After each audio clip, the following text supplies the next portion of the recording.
Fue en la mañana, En la doctora. mañana. Ah, ok. No, doctora. Vale. Y entonces, ¿qué han platicado? Porque pues necesito saber qué vamos a hacer, porque el examen pues no lo puedo cambiar de fecha, porque tendría que ser hoy o mañana. Entonces, el examen sí no se modifica, pero con respecto a la sesión, ¿qué vamos a hacer?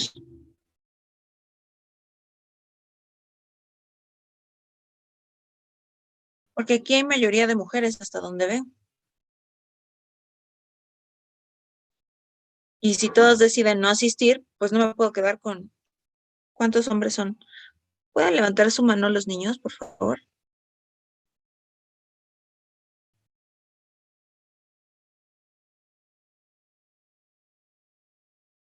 Con 4 personas no me puedo quedar. Son 5. 5 personas.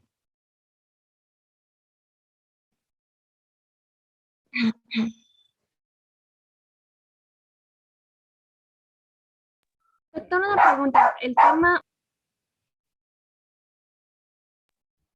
El tema, supongo que de fármacos del sistema inmunitario vendrá en el departamental, ¿verdad, doctora? No, no ¿No? viene. Ah, ok.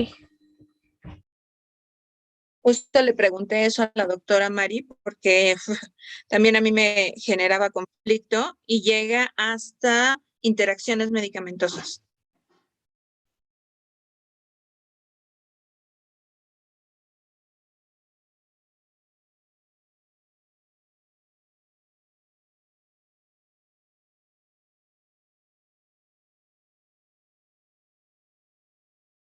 Pues maestra, dicen, bueno, comentándolo con el grupo, ¿qué le parece si abre mañana el examen todo el día?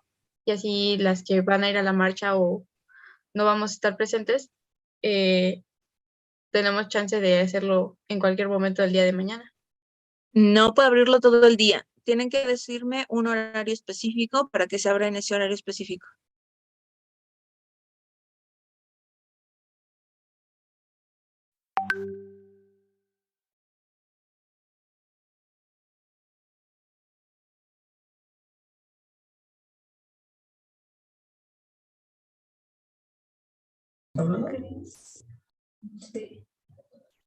¿Qué pasó? Están comentando, doctora, si puede ser a las 9:30 de la mañana el examen. Ok, lo dejo planeado entonces para esa hora, a las 9:30 am, y entonces se los voy a dejar de 9:30 a 10. Sí, doctora. Y Y pues pues nada algún... más. Entonces no nos veríamos. No creo, doctora, porque muchas de mis compañeras van a asistir a la marcha. Ok, necesito que me manden un correo, por favor, diciéndome que todo el grupo quedó de acuerdo. Nada más. Sí, doctora. Ahorita se lo enviamos. Y pues que el número de personas que quedan son 5 personas. Doctora, ¿se lo enviará el representante del grupo? Sí, el jefe de grupo. Gracias.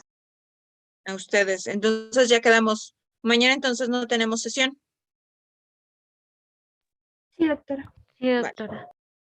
perfecto. Entonces para hoy terminar, acomodé lugar el tema y insisto, nada más mañana hacen el examen de 9:30 a 10:30. Déjenme anotarlo porque si no, bueno, lo voy a hacer.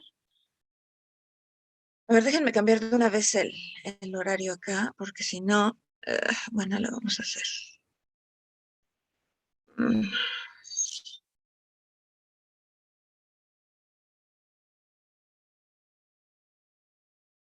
Para que de una vez quede eso asentado, creo que ya hasta les había aparecido, si mal no recuerdo. O creo que lo había puesto en que no lo vieran ustedes todavía.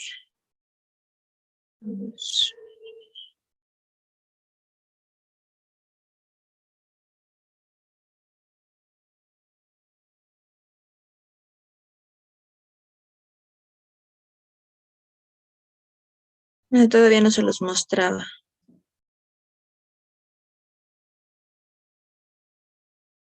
Ok, déjenme editarlo nada más para que tengamos el horario adecuado.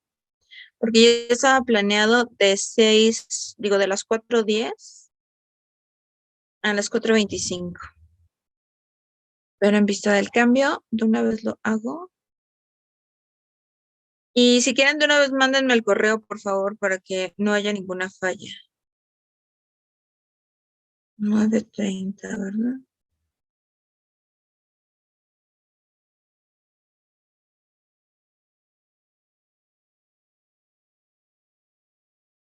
De 9:30 a 10 de la mañana, ¿ok?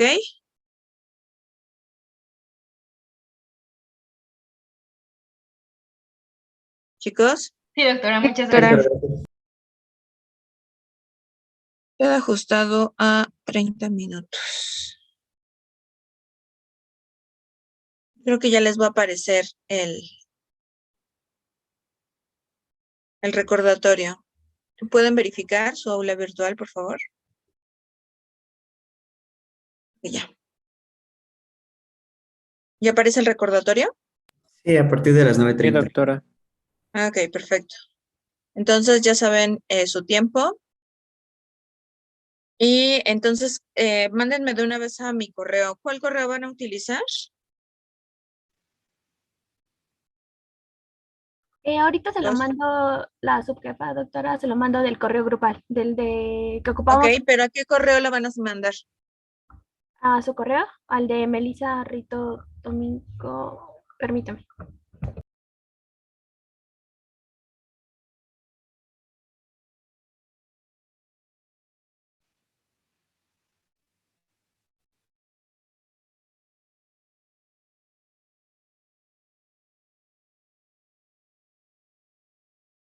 El correo que tengo a la mano, doctora, es el de m.ritodomingo@iztacala.unam.mx. Ok, perfecto, para tenerlo ya aquí porque ya lo tengo abierto. Sí, doctora, ya lo estoy redactando, permítame. Perfecto, ok, entonces ya está abierto por acá. Ya tenemos entonces nuestro acuerdo. Todo perfecto. Y pues entonces vamos a iniciar el día de hoy con nuestra sesión. Estábamos a punto de terminar receptores metabotrópicos, si mal no recuerdo.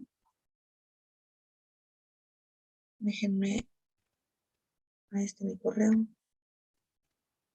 Bueno, con respecto a los receptores metabotrópicos, pues habíamos ya platicado de la mayoría de estos y que se acoplaban a proteínas G. Sin embargo, pues no habíamos visto todas las proteínas G. Habíamos visto el efector, que es toda esta cascada que habíamos presentado. Ahorita se las proyecto para que la puedan ver. Y que era cómo se acoplaban, cómo es que generaban el efecto. Déjenme ver el video porque tengo mala señal de internet. Bueno, entonces veíamos que estaban acopladas estas proteínas a las proteínas G, que había una enzima que se activaba o se inactivaba dependiendo del tipo que era. Y bueno, también veíamos a los que estaban acoplados a enzimas. En este caso, ya no iba a ser una enzima a nivel intramolecular, iba a ser una enzima que se encuentra en la membrana. Y aquí tenían los dominios catalíticos. Estos se unían y se activaban al llegar la molécula que señalizaba y que generaba el dímero. Después de esto, la molécula generaba que esta activación generara una asociación a su vez con una molécula activadora, que esto produjera un efecto en cascada. Y bueno, con respecto a lo que también habíamos visto, aquí tenemos nuestra proteína G acoplada a las subunidades alfa, beta y gamma. Aquí veíamos que la subunidad alfa es la que tenía el efecto. Tenemos la subunidad alfa S, que estimula la adenilato ciclasa y que genera un incremento en MP cíclico, la I que bloquea adenilato ciclasa, la Q que señaliza a PLC beta y que activa inositol trifosfato y diacilglicerol, la subunidad alfa 12 y 13 que señaliza para RO. Por el otro lado, hay señalización de beta gamma con respecto a disminución de la señal y hacia otras proteínas. Actualmente se conoce como una regulación proteómica, perdón, pero con respecto a oncorregulación. Y se han descubierto nuevas señalizaciones de estas proteínas G, pero a partir de cáncer. Entonces, bueno, eso es lo más nuevo que se sabe. Sin embargo, lo que también necesitábamos platicar aquí es que teníamos algunas aminas biogénicas, por ejemplo, la noradrenalina, dopamina, serotonina, histamina y acetilcolina, que tenían como blanco este receptor GPCR, además de algunos aminoácidos y iones que también tenían algunas de estas proteínas, lípidos, péptidos y proteínas y otras moléculas.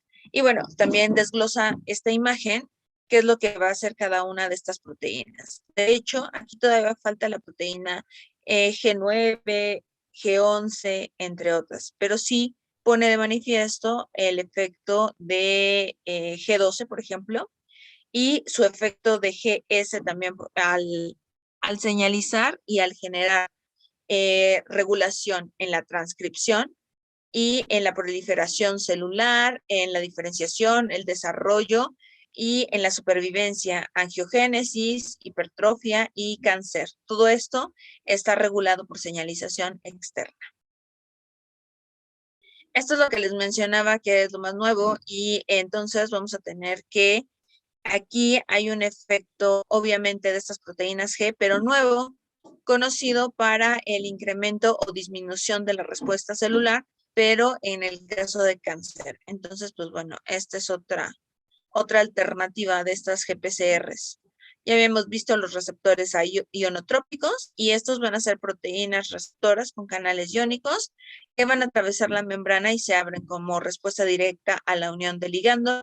Aquí estamos viendo cómo el receptor tiene que llegar, perdón, el ligando tiene que llegar, se une al receptor y el receptor se abre y genera una despolarización o una repolarización dependiendo del tipo de canal iónico que se tenga.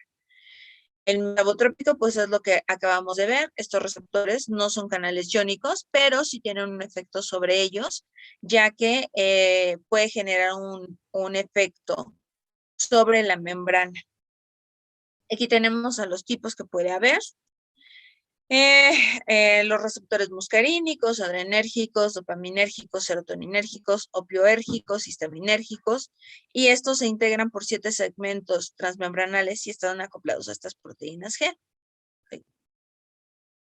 Esta también creo que ya se los había mostrado, es como se acopla esta proteína G. Y bueno, estas proteínas van a interactuar con moléculas GDP-GTP. Esta es una heteroproteína alfa-beta-gamma, de la cual ya hemos hablado, y vamos a ver que la subunidad activa es la alfa, actúa como GTPasa, interactúa con el efector, una enzima, y se acopla a este receptor de 7 segmentos transmembrana. Y pues vamos a ver que transduce señales de membrana, hay un transductor, y es como un interruptor on y off. Y esto ayuda a hidrolizar. ¿Qué es esto que ya también habíamos manejado? Cuando está en off es GDP, cuando está en on está en GTP. Y pues lo que hace esta proteína es generar una hidrólisis en estos. Sistemas efectores de estas proteínas G, una vez activada esta proteína G, puede activar al sistema efector, que son enzimas. Ya habíamos visto cómo se dan estos. Ahí está el efecto de la proteína GQ y G11 que activan fosfolipasa C. Una enzima efectora genera segundos mensajeros, inositol trifosfato, diacilglicerol, calcio y AMP cíclico, y estas pues son sinasas. Y el complejo beta-gamma activa o inhibe canales iónicos, dependiendo de la célula, dependiendo de la activación que se esté generando. Aquí tenemos algunas. Y los mecanismos de activación o inhibición mediados por estos. Primero, pues ahí está nuestra proteína G. Se acopla el receptor a esta proteína. Tiene la actividad sinasa. Genera que el efector, que la subunidad beta-gamma se separen, beta-gamma queda por un lado y alfa se va hacia el efector, genera a su vez esto, que haya una señalización interna y que se produzca AMP cíclico. A partir de ese AMP cíclico, señaliza a la cascada, pero esta subunidad no queda anclada por siempre a la proteína efectora y se vuelve a unir a el complejo beta-gamma y se inactiva.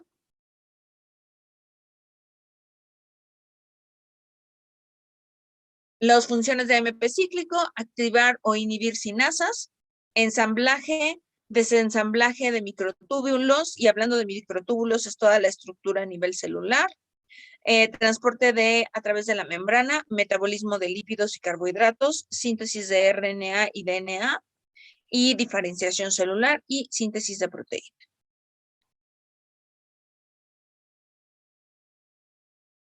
Así están las unidades reguladoras. La cascada de señalización, creo que ya la habíamos visto también. Sí, ya habíamos visto, ¿verdad, chicos? Sí, doctora, ya habíamos hablado. De hecho, también ya habíamos visto esta parte de transducción. Este es el efecto con fosfolipasa C, diacilglicerol, genera el aumento de calcio, que salga de ahí y que se genere una estimulación, si es un neurotransmisor que logre exocitar su contenido. Y bueno, aquí tenemos algunos ejemplos. En el caso de la epinefrina, el estímulo es esta liberación. Cuando llega a su receptor, llegan los beta-adrenérgicos, el efector es de la adenilcita, y lo que genera es el desdoblamiento del glucógeno. Serotonina, el receptor son diferentes serotoninérgicos, genera el efector es la adenilatociclasa, sensibilización y aprendizaje, entre otros muchos. Luz, tenemos que el receptor es la rodopsina, el efector es fosfodiesterasa MP cíclico, y la excitación genera, la respuesta es excitación visual. Acetilcolina, el receptor es muscarínico, es un canal de potasio y el efecto es neuromuscular. Y esto es lo que ocurre con reserva de glucosa. Aquí tenemos el hepatocito y tenemos la reserva de la glucosa en forma de glucógeno. El aumento del estrés genera un aumento de la glucosa a partir de la liberación de adrenalina. Acuérdense que la adrenalina está dada por el incremento de la actividad del eje hipotálamo pituitaria adrenal. De la glándula adrenal sale esta adrenalina, incrementa, llega a los receptores adrenérgicos. Estos están en la membrana plasmática de los hepatocitos y entonces provoca el metabolismo del glucógeno para que pueda liberarse glucosa. Estos beta-adrenérgicos son proteínas transmembranal. La adrenalina activa una proteína G que induce activación de adenilatociclasa, genera un segundo mensajero, activa sinasas que fosforilan a la enzima, glucógeno fosforilasa, y participa en la transformación del glucógeno a glucosa para que ésta sea liberada a la circulación. Acuérdense que sin glucosa pues no tendrían la posibilidad de correr, si están en un estado de poca ingesta en ese instante y tienen algún efecto del estrés. Bueno, esto ya lo habíamos visto. Algunas funcionan como un apagador. En este caso son las sinasas. Y luego las sinasas lo que van a hacer es estar también en on y en off cuando tienen ATP o cuando tienen ADP, al igual que las GTPasas. Y listo, esto lo vamos a ir viendo poco a poco.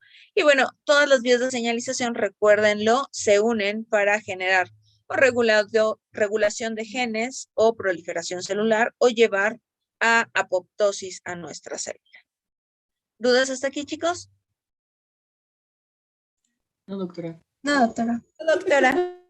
Ok, entonces nuestro siguiente tema, ahora sí, van a ser interacciones medicamentosas y con esto vamos a terminar esta parte.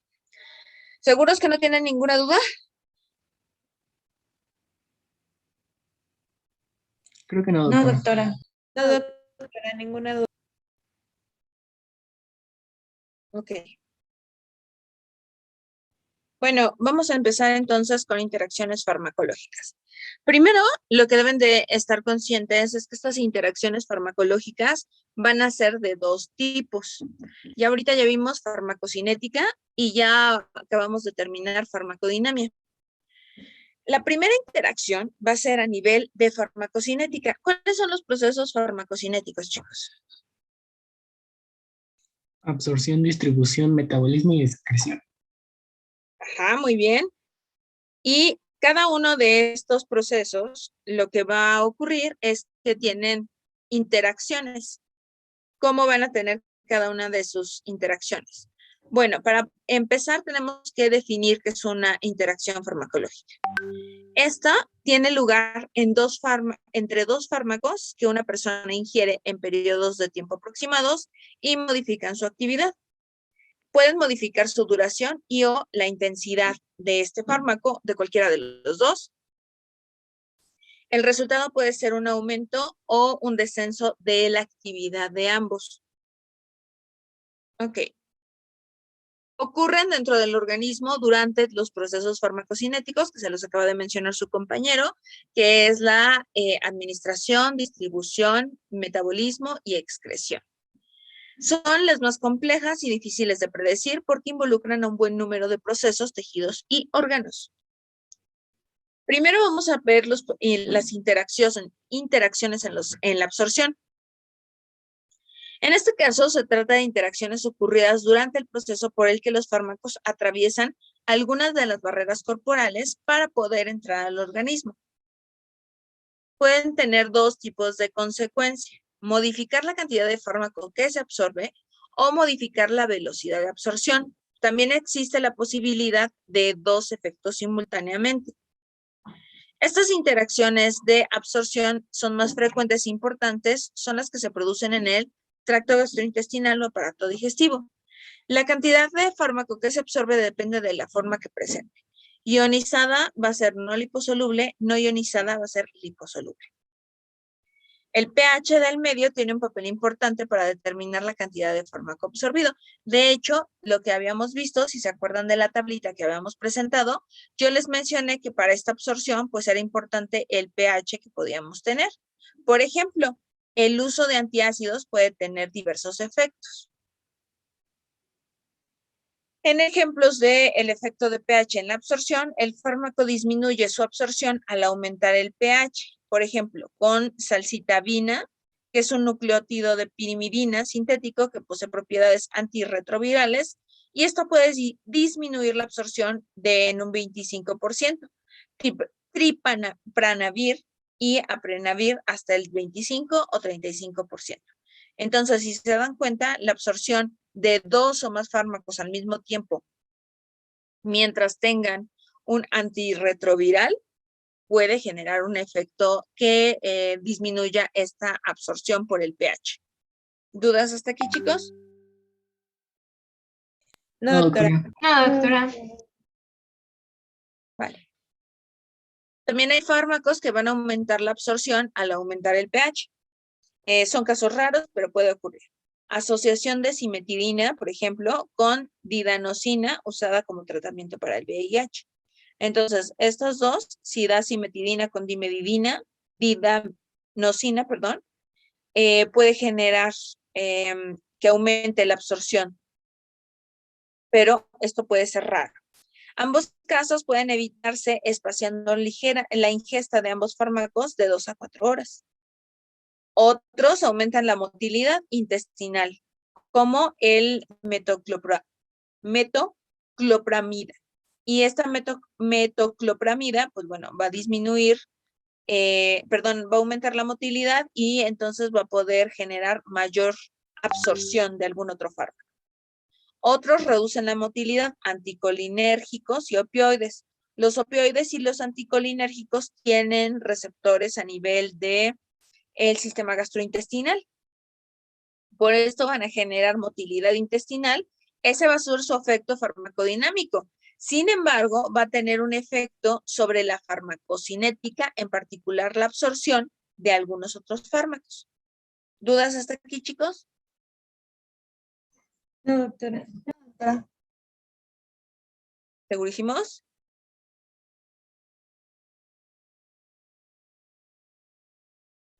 Sí, doctora. Vale. Otros posibles causantes de la interacción de la absorción pueden ser las sales de metales bi o trivalentes, resinas de intercambio iónico, presencia de alimentos simultáneos a los fármacos o algunos antibióticos. Acuérdense que los antibióticos tienen que ver con nuestra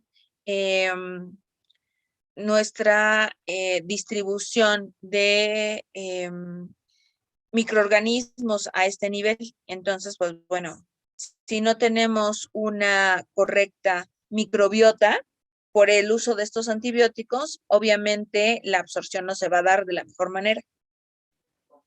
Veamos, en el caso de la distribución, el siguiente proceso a nivel farmacocinético, decíamos que era la distribución, y son estas interacciones aquecidas en el proceso por el que el fármaco es transportado desde el espacio intravascular hasta los tejidos diana. Es decir, cuando se transporta. ¿Qué es lo que va a pasar aquí? Muy sencillo.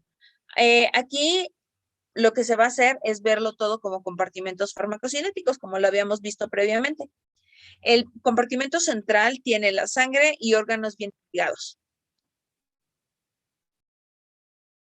Después, a nivel periférico, hay una parte superficial, que son los tejidos y órganos menos irrigados, y periférico es aún más profundo. Si lo vemos como estos modelos compartimentales, que son los modelos farmacocinéticos, hay uno que nada más tiene un solo compartimento y es la distribución homogénea y simultánea. Es cuando nosotros veíamos que se administraba intravenoso. No tenía que pasar por ningún lado y llegaba directamente. Si tenemos bicompartimental, hay diferentes tiempos y concentraciones para todos los compartimentos. Y pues eso obviamente es con cualquier otra de las administraciones. Ya vimos el volumen de distribución, vemos que es el volumen de agua corporal en el fármaco y se encuentra realmente disuelto en ella. Y vamos a ver que este volumen de distribución depende de diversos factores, características físico-químicas, peso del individuo, porcentaje de agua total del peso del individuo. También tenemos una bien importante, que es la unión a proteínas plasmáticas. No todos los fármacos se unen a proteínas de la misma forma. Las sulfonamidas, salicilatos y algunas otras benzodiazepinas tienen una mayor unión a proteínas. ¿Se acuerdan cuando platicábamos que por eso tenían un orden de distribución de 1 a nivel farmacocinético? Pues este es el efecto. Se unen a la albúmina y a los básicos de alfa-1 glucoproteína ácida, y ustedes si siguen administrando el fármaco, pues van a incrementar la dosis. Al incrementar la dosis, esto significa que no se está eliminando por completo y esto puede generar un efecto tóxico. ¿Dudas hasta ahí, chicos? No, doctora. No, doctora. No. También tenemos el efecto con unión a tejidos biológicos. Ahí estamos provocando bajos niveles en plasma porque hay un acúmulo en ciertos tejidos específicos. Y bueno, lo que habíamos visto también aquí era el efecto sobre el tejido graso entre los adipocitos. Entonces ahí se puede quedar almacenado el fármaco. En el metabolismo hay procesos de transformación del que sea el sustrato de este citocromo, por ejemplo, el 2D. Obviamente, si 2 de ellos están metabolizados por este citocromo 2D, va a generar que uno se metabolice más que el otro y se excrete obviamente mucho más. Determinados fármacos interactúan con enzimas metabólicas y esto genera que su actividad aumente o se reduzca, lo que genera un efecto en la velocidad del metabolismo de otros fármacos. El resultado será inducción, es decir, una mayor velocidad en menos tiempo, o inhibición, menor velocidad en mayor tiempo. ¿Dudas hasta aquí, chicos? No, No, doctora. doctora. Conste, ¿eh? Aquí tenemos el efecto de estos inductores, van a generar mayor actividad enzimática y van a generar metabolitos activos y mayor excreción. Si nosotros tenemos a los inhibidores, esto genera menor actividad enzimática, vamos a generar que los metabolitos disminuyan y también la excreción. Y entonces aquí se podría ver el efecto farmacológico. En el caso de la inducción, de hecho ya habíamos visto algunos ejemplos, aumenta la actividad de las enzimas y aumenta la concentración de metabolitos y reduce la duración e intensidad de la respuesta farmacológica. Y aquí tenemos venlafaxina y cimetidina como ejemplo. E inhibición reduce la actividad de las enzimas, por lo que la concentración del fármaco permanece más alta durante más tiempo. El ejemplo más importante aquí es omeprazol y fenobarbital. ¿Dudas, chicos?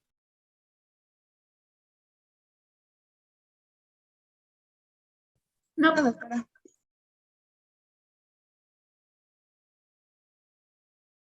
Bueno, aquí como se ve, el inductor es un antidepresivo y el inhibidor es un tratamiento de úlcera péptica. Ventajas. Bueno, vamos a ver que en ocasiones es el metabolito y no el propio fármaco el que posee efecto farmacológico. Cuanto más actúen las enzimas inductoras, más aumentará la respuesta y esto nos permitirá reducir la dosis inicial del fármaco. También va a permitir acelerar la eliminación del fármaco en casos de sobredosificación. Inconvenientes: si el efecto es del fármaco, al reducirse más rápidamente su concentración, se reduce su actividad y será necesaria una dosis más grande o mayor frecuencia de administración para que tenga el efecto que necesitamos. Si se retira el inductor, aumenta la concentración del fármaco y cuyo metabolismo buscamos alterar, pudiendo llegar a niveles tóxicos. En consecuencia, el exceso de metabolito en sangre puede ser peligroso. De la inhibición, la ventaja es que permite reducir las dosis, puede, gracias a este mecanismo, reducir la actividad metabólica y aumenta el tiempo de permanencia del fármaco en el cuerpo, así como su efecto. Los efectos negativos o inconvenientes: no tenemos cuidado al ajustar la dosis, eso es bien importante. La concentración puede crecer demasiado hasta niveles peligrosos y en el caso de que sea el metabolito el responsable de la respuesta farmacológica, al reducir la función metabólica, se reduce la concentración del metabolito y por consiguiente la respuesta tardará más tiempo y será menos efectiva. ¿Dudas hasta aquí, chicos? no, doctora. El último punto de esta parte de farmacocinética es la excreción. En este caso, vemos que, como lo saben ustedes, es la salida del organismo de las sustancias farmacológicas y metabolizadas o no, mayoritariamente por vía urinaria, aunque existen otras vías. Tenemos interacción que ocurre sobre todo a nivel renal, en los procesos de filtración, secreción y reabsorción. La filtración depende, entre otras cosas, de la presión arterial, así que los medicamentos que la modifican repercuten aquí. Si bajamos la tensión, antidepresivos o tricíclicos, vamos a tener que se reducirá la filtración, lo que puede modificar la eliminación de otro fármaco. Entonces ya vieron que el mecanismo ese es el que se ve afectado. Los fármacos nefrotóxicos como los AINES pueden producir si se consumen en exceso patologías renales y esto modifica el filtrado glomerular. Las tetraciclinas son también nefrotóxicos y bajan el flujo sanguíneo glomerular y reducen la excreción. Pero bueno, aquí vemos el costo-beneficio. En el caso de las tetraciclinas, cuando se tenían procesos de neumonía mucho más sencillos, era lo primero que se tenía que dar, la tetraciclina. Sin embargo, pues no nada más tienen el efecto nefrotóxico, también van a tener el efecto ototóxico. Y bueno, pues esto reduce la excreción. ¿Dudas hasta aquí, chicos? Doctora. No, doctora. No, doctora. Ok. En la secreción, vamos a ver que el paso más importante cuantitativamente, y este se hace por medio de transportadores de dos tipos, uno aniónicos y otros catiónicos. Existe inhibición competitiva porque hay un número limitado de estos transportadores. Y un ejemplo es el Probenecid, es un tratamiento contra la gota y compite con la penicilina, viendo reducida su secreción, por lo tanto también su excreción, y así va a permanecer por más tiempo en el organismo y su efecto será más duradero. La salida de este fármaco del tubo depende de la pK y del pH del medio. En orina ácida se absorben los fármacos ácidos y se excretan los básicos. En la orina básica ocurre lo contrario. Este resultado muy útil en clínica para tratar intoxicaciones. Entonces, ustedes pueden tener una intoxicación de un paciente a nivel farmacocinético y poner algo que interfiera en que, o más bien que acelere que esta intoxicación que ya se presentó se haga mayor. Y entonces solucionan así el problema. No todos los fármacos tienen este efecto de poder inhibir todo lo que ellos quisieran. Sin embargo, pues actualmente se conocen de varios que pueden generar este tipo de interacción. Ventajas: van a poder aumentar o disminuir el efecto del fármaco controlado y esto potenciando o reduciendo su excreción. A nivel de reabsorción, sobre todo, este proceso puede combinar con las interacciones del medicamento. De no tenerlo en cuenta, podemos causar una acumulación peligrosa del fármaco o metabolitos que no son excretados y pudiendo llegar a esta sobredosis. De la misma manera, podemos acelerar demasiado la eliminación y haciendo las dos dosis insuficientes porque ya se eliminó absolutamente todo. ¿Dudas hasta aquí, chicos? Todo bien, No, doctora. doctora. Este es un concepto bien importante, el de sinergia y el de adición. En el caso de la sinergia, vamos a tener que es una acción combinada de dos antibióticos o de dos fármacos y es mayor que la suma de ambos cuando se administra por separado. Es decir, si nosotros tenemos este efecto sinérgico, va a superpotenciar el efecto de ambos que se generaba por separado. ¿Dudas hasta aquí? No, doctora.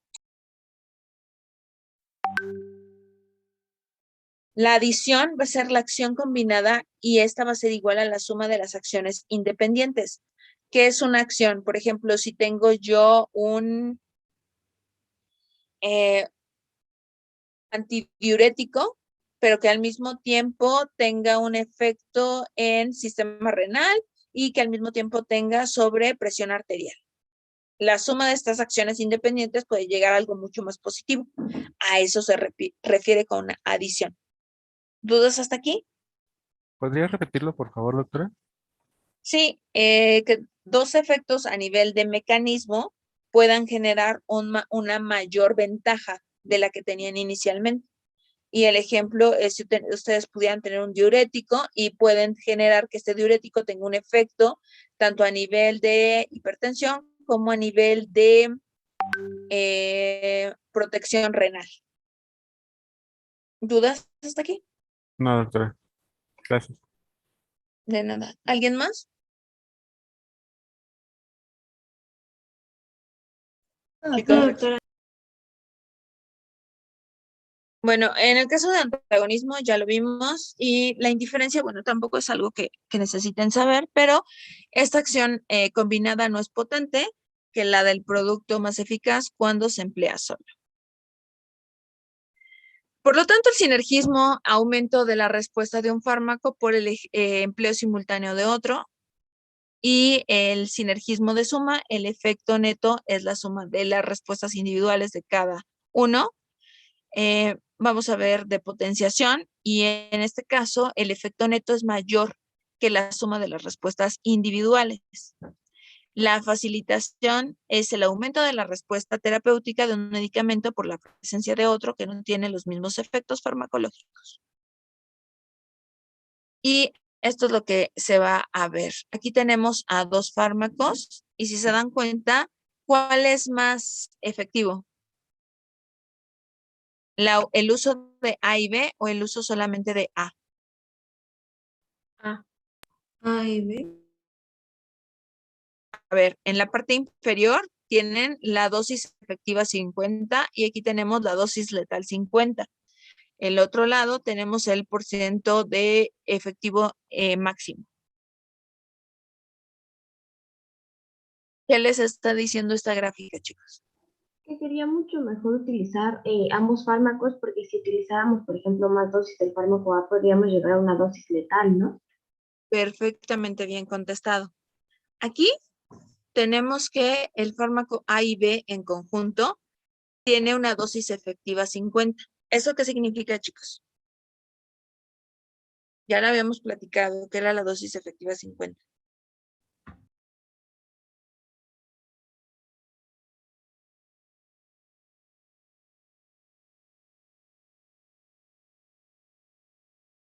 Es la dosis requerida para producir el 50% del efecto y que va a ser para que se obtenga pues el efecto deseado en el fármaco, ¿no? Pero en el 50% de la población. Muy bien. Solo te faltó la parte de que esto es en el 50% de la población.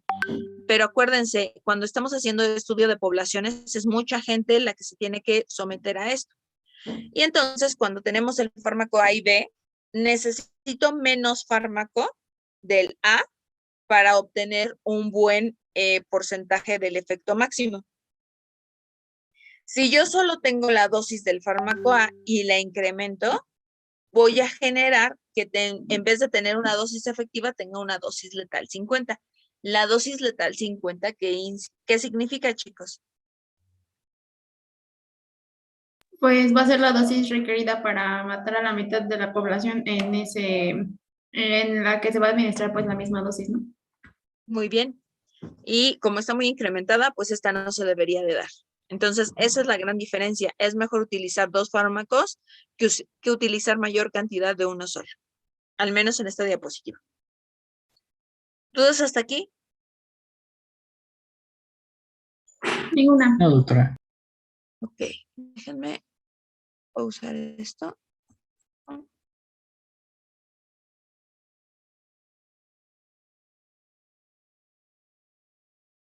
Y déjenme ir a la otra presentación.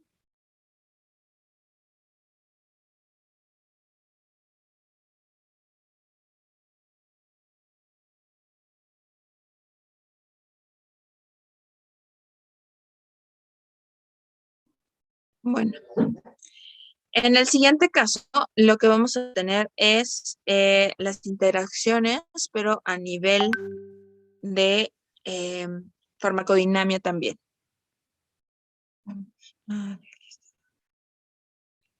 Me confundí de presentación, pero bueno. Les comparto pantalla.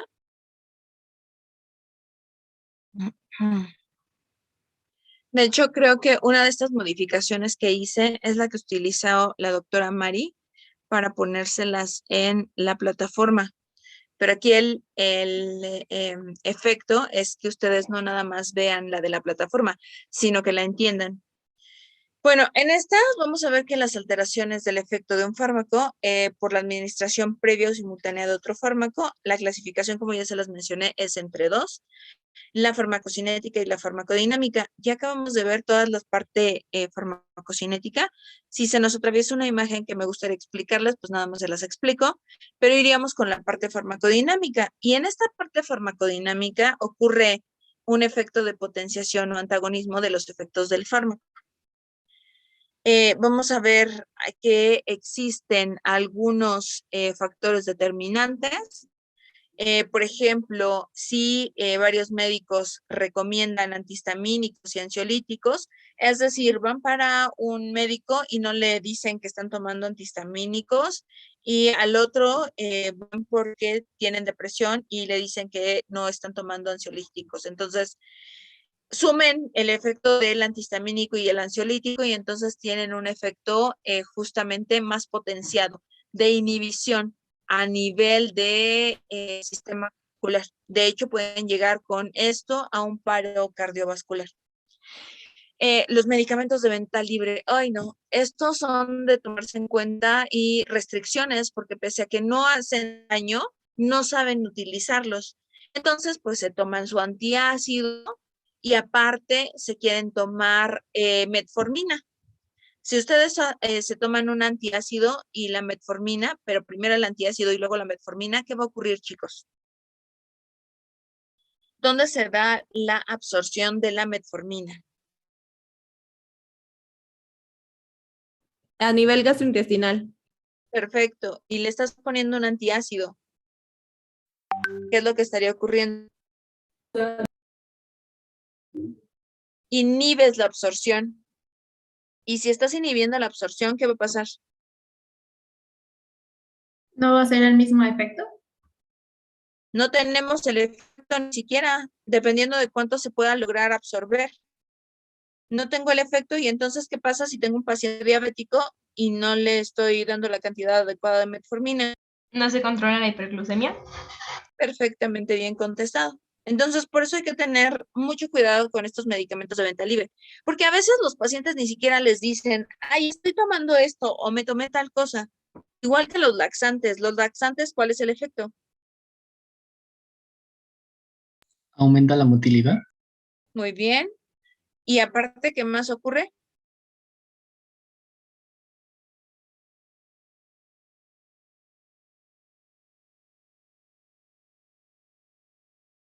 Nada más aumenta la motilidad de un laxante.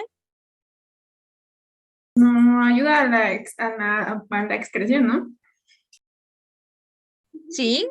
Aumenta más? el número de evacuaciones. Podría Aumenta el disminuir número. la absorción. Efectivamente, como aumenta el número de evacuaciones, está barriendo con todo lo que tenemos ahí. Entonces no hay una correcta absorción. Si no hay una correcta absorción y quieren dar metformina a un paciente diabético, eso se les va a complicar. De hecho, también es bien importante que conozcan que un paciente con diarrea o con algún daño en nivel de sistema gastrointestinal, es de cuidado cuando tiene diabetes porque lo pueden llevar hasta un nivel muy bajo de glucosa y entonces sí puede fallecer. Entonces siempre hay que tener cuidado con estos pacientes. Entonces, El efecto, ajá, adelante. en el caso de los laxantes, entonces lo que se estaría haciendo es también, no haría efecto, por decirse así, la metformina. Repítemelo porque no se escuchó, se escucha cortado. Ok, ¿ya me escucho? Un poco mejor, adelante. Bueno, le No, se pregunto corta. si en el caso de los laxantes también se estaría inhibiendo este efecto de la metformina. Pero ¿cómo se estaría inhibiendo? A ver, tú dime. Ya lo platicamos, de hecho, lo acabamos de platicar. Y pero es que fue lo que no entendí, o sea, porque dijimos que se aumentaba la ¿Qué hace el laxante? Ajá, aumenta las evacuaciones. ¿Qué más hace? ¿Qué sale con estas evacuaciones?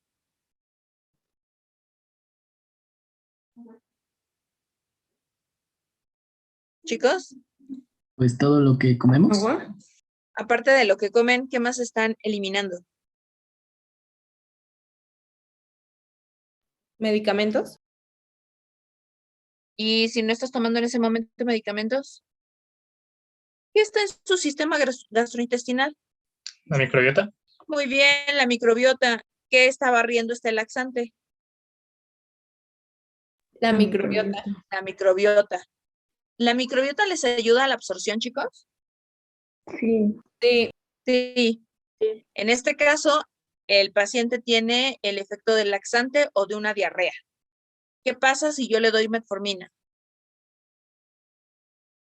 ¿No va a haber quien la absorba?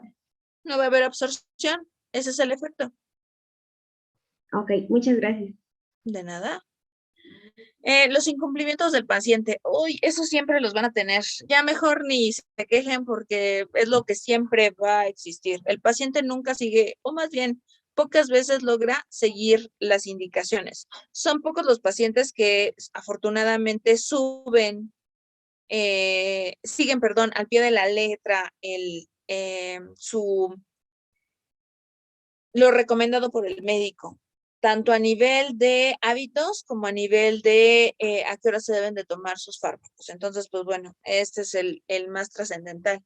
Hábitos del paciente, alcohol, tabaquismo, dieta, entre otros. Y pues hay interacciones benéficas.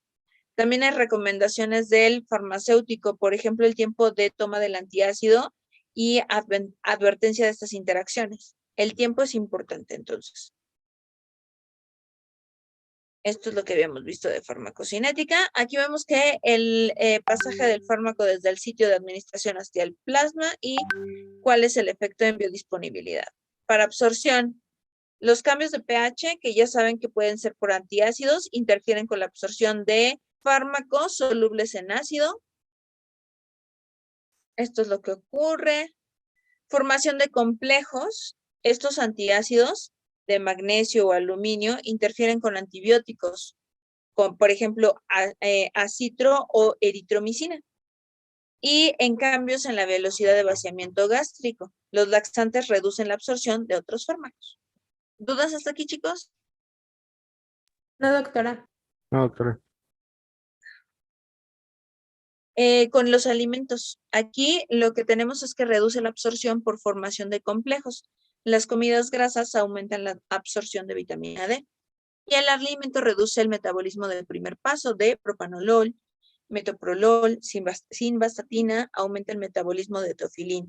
Entonces hay que tener mucho cuidado con los alimentos porque si se dan cuenta, si comen muchas grasas puede generar mayor absorción de ciertas vitaminas. Pero pues también tiene que ver con el vaciamiento gástrico. A lo mejor no se da la absorción de la misma forma. ¿Dudas hasta aquí, chicos? No, doctora. Doctora. Hay algunos alimentos que reducen la absorción. Por ejemplo, las estatinas con salvado y pectinas. Estas estatinas disminuyen esta absorción. Disminuyen su absorción con la interacción de esta ingesta. Las grasas, indinavir y sidobudina y didanosina, por ejemplo. Los lácteos que ustedes tanto preguntaban. En este caso van a reducir la absorción del valproico, ampicilina y bisacodilo, entre otras. Entonces acuérdense que estos lácteos mejor díganle a los pacientes que los eviten. Bueno, y es justamente evitar ciertos alimentos, perdón.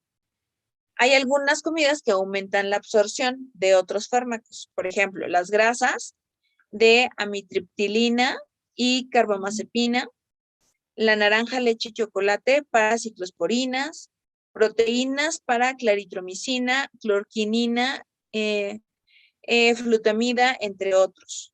Y bueno, las vitaminas, ¿no? Con proteínas a la vez. Los fitoesteroles de la soya también puede antagonizar el tamoxifeno y reducir el metabolismo de clozapina y celecoxib. Entonces, pues, cuidado con los alimentos. Y muchos de estos vienen marcados en la caja, en el fármaco que estén tomando. ¿Dudas hasta aquí, chicos?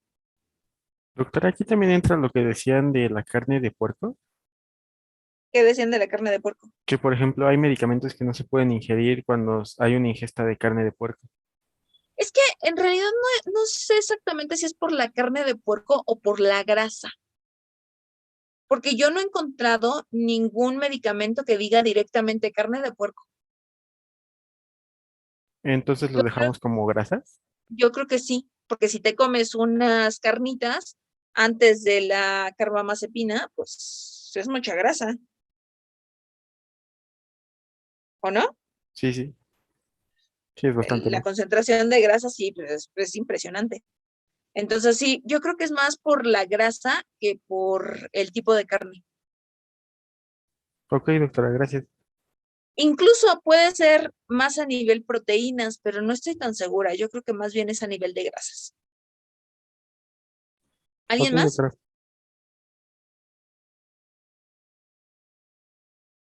Chicos, No, reaccionen. doctora, todo bien. Otra. Con respecto a la distribución, pues vamos a ver que se distribuye en compartimentos, plasma, agua intracelular e intersticial. Se fija reversiblemente por unión a albúmina o a unión a glicoproteínas plasmáticas y se puede acumular en tejidos. La distribución por competencia, la unión con albúmina, hay algunos salicilatos que compiten, benzodiazepinas, sulfas, aines. Todos estos fármacos van a competir por la unión a albúmina plasmática. También tenemos de unión a glicoproteínas y a tejidos. Cuando esto ocurre, pues bueno, va a haber mayor distribución de estos fármacos. Y también depende de cuánto se puedan separar de esta albúmina o de estas proteínas. Con respecto al metabolismo, pues vemos que en este caso hay diferentes citocromos y cada uno de estos citocromos, si se dan cuenta, metaboliza varios fármacos, no solo utiliza un fármaco. Si nosotros estuviéramos administrando diclofenaco e ibuprofeno, estamos utilizando el mismo citocromo. ¿Qué estaría ocurriendo, chicos, si tenemos una interacción aquí? ¿Para qué nos sirve el metabolismo? Primero díganme eso. Para la excreción. Para la excreción, para eliminar. Ahora, si diclofenaco e ibuprofeno están utilizando el mismo citocromo, ¿qué podría estar ocurriendo? ¿Estaría disminuyendo la excreción? De uno o de otro se podría disminuir la excreción. Muy bien. Se inactiva uno más o el otro. Y eso produciría que el otro estuviera más tiempo en sangre. Pero también aquí hay un riesgo que puedan tener un daño hepático. Entonces, pues por eso son hepatotóxicos y hay que tenerles mucho cuidado. ¿Dudas hasta aquí? No, doctora. No, doctora. Estos son los citocromos, el metabolismo del primer paso. Bueno, esto es lo que se puede generar. Aquí hay inducción de los citocromos. P450, 3A4, 2C9 y 2D6. Aumento reduce el metabolismo. También podemos tener inhibidores de este citocromo y en este caso se puede potenciar el efecto, pues porque todavía lo tenemos en sangre el fármaco. Con respecto a la interacción del jugo de toronja, este jugo de toronja, de preferencia cuando estén tomando fármacos, no lo hagan. No tomen jugo de toronja porque este tiene inhibición del citocromo 3A4 y es el que más tiene acción en los fármacos, como lo pudieron ver acá. Si se dan cuenta, esto tiene una amplia cobertura. Es de los que más tienen cobertura para metabolizar fármacos. Entonces, pues si llega este jugo de toronja, inhibe a este citocromo. Y si lo inhibe, ¿qué pasa? No va a haber No efecto. poder metabolizar el medicamento. No hay metabolismo del medicamento. Si no hay metabolismo del medicamento, ¿qué va a pasar? No se excreta. Acumulación. No hay excreción. No se excreta y se acumula. Perfectamente bien contestado. ¿Dudas hasta aquí? No, doctora. No, doctora. Por esto, cuando platicábamos al inicio, yo les dije que íbamos a tener una clase exclusiva para que viéramos esto. Porque hay muchos que tienen que ver directamente y se tenía que ver después de ver farmacocinética. Hay inhibición del citocromo 2D6 y en este caso potencia el efecto de antidepresivos tricíclicos, de inhibidores de la recaptura, antipsicóticos, opioides o antiarrítmicos. Para el 1A2, aquí tenemos una potenciación del efecto de algunos fármacos antipsicóticos, clozapina, teofilina, cafeína, antidepresivos, entre otros. Del receptor, perdón, del citocromo 1219, se potencia el efecto de antidepresivos tricíclicos, propanolol y sulfonilureas. Hay inhibidores del citocromo 2C9 y en este caso lo que vemos es que hay un potenciación de efecto de anticoagulantes orales. Y si se dan cuenta, pues bueno, a ver, aparte de los anticoagulantes orales, también las sulfonilureas intervienen aquí y también están metabolizadas por el citocromo 12-19. O tenemos inhibición de esa antiloxidasa. En el caso de excreción, pues vamos a ver, como ya se los mencioné, que se puede inhibir la excreción de fármacos a través de glicoproteína P. Y bueno, aquí vamos a utilizar nuevamente el término de sinergia, que si sus mecanismos se suman o potencia el efecto final. Y, por ejemplo, los antihipertensivos disminuyen el efecto de antihipertensivos por AINES, estrógenos o corticosteroides. Y esto es por eliminación. ¿Cómo? Pues se elimina más uno o se elimina más el otro. Si alguno se recaptura, pues va a ser porque están utilizando el mismo mecanismo para eliminarse. Pero aquí vamos a tener que es a nivel farmacodinámico. En este caso, si tenemos que este antihipertensivo tiene efectos a nivel beta-adrenérgicos, vamos a ver que muchos estrógenos y corticosteroides tienen que ver con la síntesis de adrenalina, así como estos AINES pueden generar efecto a nivel de glándula suprarrenal, entonces por eso el riesgo que se da.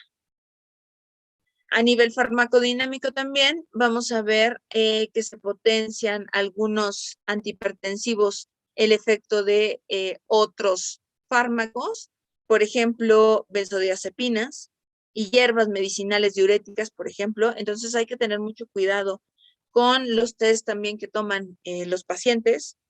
Estos antihipertensivos disminuyen el efecto de por descongestivos, anfetaminas, efedrina, entre otros. Y hay un riesgo de hipertensión por altas dosis o superposición del uso de propanolol con metildopa o clonidina. Entonces, el mecanismo aquí sí influye mucho en cómo es que se va a dar esta potenciación. Los fármacos cardíacos, esto podemos tener el riesgo de taquicardias por asociación de dos o más agentes farmacológicos o potenciación de bradicardias por asociación también de dos o más fármacos administrados. Y pues esta es la farmacología cardíaca que pues bueno, después la vamos a terminar de ver, pero pues bueno, ahí el riesgo de arritmia por prolongación de intervalos QT, potenciación por inhibidor de macrólidos o quinolas, arritmias por pérdidas de potasio, digoxina o con diuréticos de tiazidas o de asa. Y hay interacciones con la digoxina. Esta digoxina es bien, pero bien complicada porque, como les dije, se acumula. Y aquí tenemos menos absorción por colestiramida y pectinas, carbón de fibras laxantes o sulfas, y aleja las tomas porque si no se van a acumular. Hay un aumento de proteína C plasmática y esto genera la inhibición de algunas otras como espirolactona. En general, lo que les tengo que decir de la digoxina es que eviten que se mezcle con otro fármaco. Uno, que se mezcle con otro fármaco y dos, se tiene que adaptar la dosis a cada persona. Si no se adapta y se da con otro fármaco, pueden tener problemas graves. Los depresores con acción central, pues estos pueden generar paros cardiopulmonares y algunos estimulantes que también pueden generar daño al sistema cardiovascular. Benzodiazepinas, pues bueno, también depende de qué tipo de benzodiazepina tengas y del tipo de administración, si es intermedia, corta o prolongada. Y obviamente que no se interpongan entre ellas, es decir, que se traslape la administración. También por medio del metabolismo pueden acumularse si utilizan el mismo citocromo y entonces este efecto se potencia. Y creo que eso es todo. Es lo que más me interesaba que viéramos, porque de cada uno de estos ya vamos a tener tiempo de verlos, o la mayoría de estos, por ejemplo, de litio ya no vemos mucho, pero de benzodiazepinas sí tenemos una clase completa. Hoy, el ácido valproico también tiene el mismo efecto de la digoxina. También deben de adaptar la dosificación para los diferentes tipos de paciente que tengan. Listo, chicos. ¿Dudas hasta aquí? Todo bien, doctor. Ah, doctora. Doctora, Bueno, acuérdense, lo importante de estas interacciones es si son farmacocinéticas o son farmacodinámicas. En el caso de farmacodinámicas, tienen que saber el mecanismo por el cual se esté dando esta interacción. En el caso de la farmacocinética, deben de saber en qué punto de toda el proceso farmacocinético se puede generar la interacción para evitarlo. Y listo. Y eso, bueno, no se lo tienen que aprender para cada uno de los fármacos, sin embargo, sí deben de tomarlo en cuenta al administrar diferentes medicamentos a un solo paciente. Ay, terminamos a tiempo, perfecto. ¿Dudas? Adelante, Sergio. Doctora, ¿el alcohol también podría ser, bueno, podría formar parte de estas interacciones? Sí, porque es un depresor del sistema central, del sistema nervioso central. Entonces va a llegar al receptor GABA y si tú estás dando una benzodiazepina y llega al mismo receptor, puedes generar paro cardiorrespiratorio. Estás sobreestimulando este mecanismo y los receptores.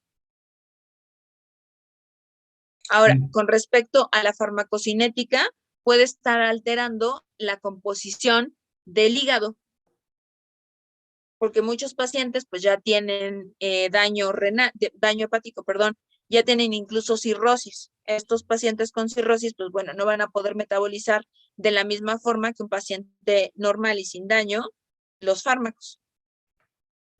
¿Sí, Sergio? Sí, doctora, gracias. De nada. ¿Alguien más?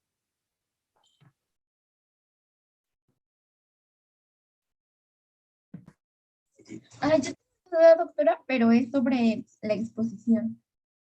¿La qué, perdón? Sobre la exposición. Ah, ¿qué pasó? Bueno, es que, bueno, mi equipo ya tenemos dudas, porque, bueno, a nosotros nos tocó sistema osteomiarticular. Ajá. Entonces, pues, como está desarrollado en el temario, pues, tenemos que hablar de los AINES, ¿no? Entonces, pues, primero nos pide como generalidades de inflamación, dolor somático y así, y después farmacocinética, farmacodinamia, usos terapéuticos, efectos adversos e interacciones. Y después vienen los fármacos. Entonces, nuestra duda es, ¿tenemos que desarrollar farmacocinética, farmacodinamia y esos aspectos de los AINES en general, o de los AINES y también de manera individual para cada fármaco? A ver, de los AINES, ¿cuál viene? Viene ácido acetil salicílico, ibuprofeno, naproxeno. Ok, nos vamos a ir con... espérame tantito porque ya me metí a una página que no era. Aquí está. Voy a poner naproxeno.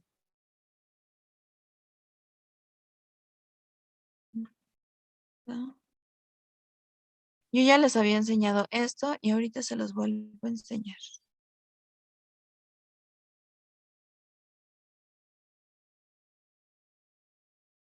De hecho, como mañana no vamos a tener sesión, les voy a dejar tarea para que entreguen antes de, de la siguiente, que sería el martes 22, si mal no recuerdo. ¿Sí? ¿No? ¿Tal vez? Sí. Sí. El martes 22 que nos vemos para que inicien con las exposiciones. A ver, lo que ustedes tienen que hacer y que se los voy a desglosar en esta tarea es justamente decirnos para cada uno de estos fármacos. Aquí tenemos en DrugBank la farmacodinamia. Dice que la farmacodinamia tenemos que es un inhibidor de la ciclooxigenasa. Aquí pueden poner una imagen de la ciclooxigenasa y en qué punto se une este naproxeno. tienen que ver cuál es la cascada de señalización y el mecanismo de acción. Aquí les va a describir todo el mecanismo de acción. Sin embargo, pues ustedes tienen que verlo específicamente para el sistema osteomioarticular. Porque aquí les puede decir, bueno, lo que va a hacer es inhibir a COX. A partir de inhibir a COX, vamos a tener menos prostaglandinas, etc., etc. Necesitas una imagen que apoye este mecanismo de acción. Y después necesitas una imagen que utilice la la fisiopatología y en donde se inhiba, la pueden hacer ustedes o pueden agarrar una de fisiopatología de soma e inhibir en el punto exacto para que se dé este mecanismo de acción. Esa es la primera parte de la farmacodinamia. En la siguiente parte, ustedes lo que van a tener que hacer es poner la absorción. Aquí si se dan cuenta les dice las dosis, también pueden poner la posología y aquí les va a decir en dónde se lleva a cabo esta absorción y lo deben de poner nada más para naproxeno. No lo deben de poner para todos los AINES porque no todos los AINES funcionan igual. Además, no es la misma posología, y esto tómenlo bien en cuenta porque se los estoy diciendo desde ahorita, no es la misma posología para todos los padecimientos que se utiliza cada uno de estos AINES. El naproxeno lo puedes utilizar para inflamación muscular y también lo puedes utilizar para sistema osteomioarticular. Y obviamente no es la misma dosis. También aquí les dice el volumen de distribución, la unión a proteínas, a qué proteína se va a unir, y el metabolismo. Aquí lo tienen bien desglosado el metabolismo. El naproxeno genera O-desoximetilproxen. Este va a glucuronidación y esto genera sulfatos, por ejemplo, y a partir de esto se elimina. Entonces, toda esta es su vía de metabolismo. Y aquí les menciona la ruta de excreción. Además, les da la vida media y el aclaramiento. E incluso les maneja algunos efectos adversos, por ejemplo, la toxicidad, el mecanismo para entre otros. Aquí tenemos incluso las interacciones. ¿Qué interacciones de diferentes fármacos puede tener? Y si quieren revisar la página, pues aquí están todos los artículos disponibles y para dónde están disponibles. Para Canadá, para Estados Unidos, etc. ¿Sí, chicos? Sí, doctora, muchas gracias. Doctora. Y eso va para todos, porque esto es como se debe de poner. Adelante, alguien tiene la manita arriba. Es que les Sí, quiero poner. yo. Ajá. Soy del equipo de sistema tegumentario y tenemos la duda si tenemos que explicar la fisiopatología de dermatitis. Sí. ¿Sí? De forma corta, pero todos deben de manejar la fisiopatología. Porque si no manejan la fisiopatología, no vamos a saber en dónde están actuando los mecanismos de acción. Ok, muchas gracias, doctora. ¿Alguien más?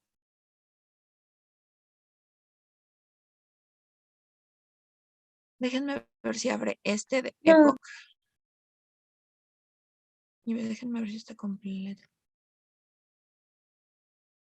Miren, les voy a poner este de Epoch.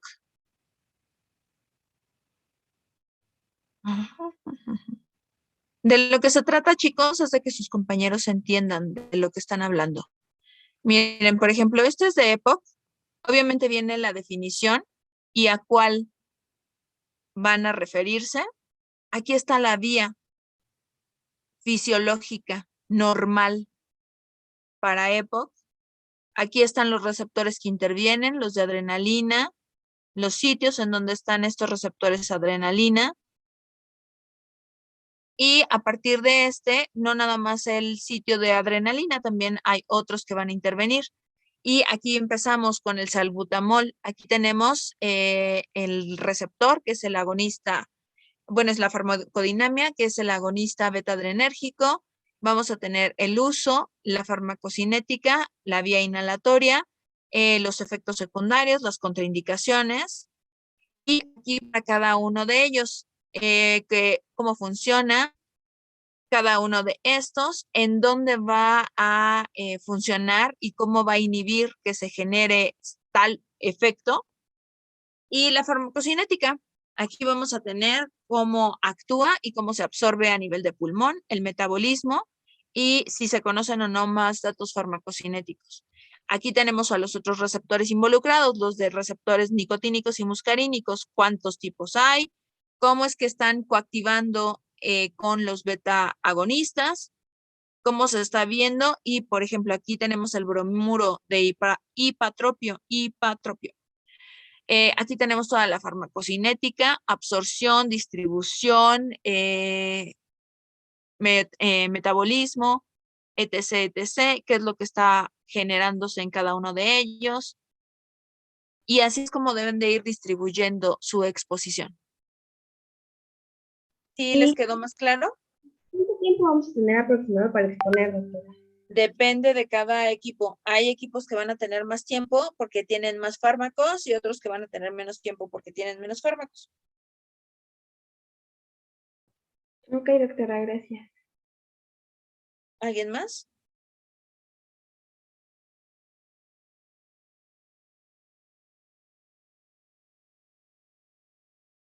Reaccionen. Creo que no, doctora. Bueno, si no tienen alguna otra duda, adelante, Francisco. Sí, doctora, entonces ya nada más para verificar. Entonces es farmacodinamia, usos terapéuticos, efectos adversos e interacciones medicamentosas de cada medicamento que viene, ¿verdad? También farmacocinética, sí. Ah, sí, perdón. Sí, me falta farmacocinética. Ok, perfecto. Gracias. De hecho, todo eso viene en el temario.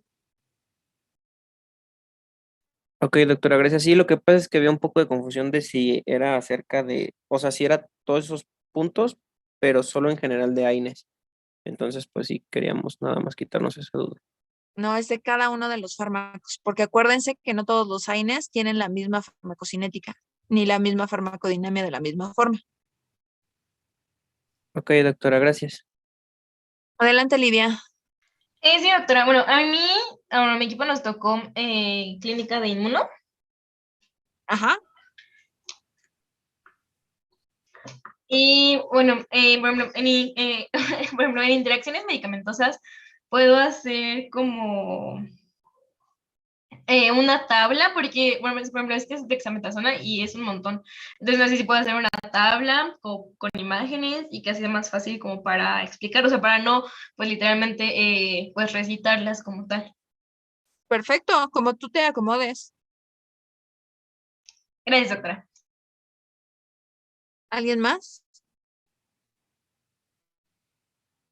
Aquí acuérdense que se trata de que ustedes no se pongan el pie solitos con imágenes o cosas que ustedes no entiendan. Intenten que sea lo más claro para ustedes. ¿Alguna otra duda? No, doctora. Bueno, si no tienen alguna otra duda, pues mucho éxito en sus exámenes para el de mañana y para el de la siguiente semana. Estudian mucho. Cubrimos todos los temas, como lo pueden notar. Y pues nada más que regresando, que sería el 22 de marzo, pues esperemos que ya estén preparados los equipos para exponer.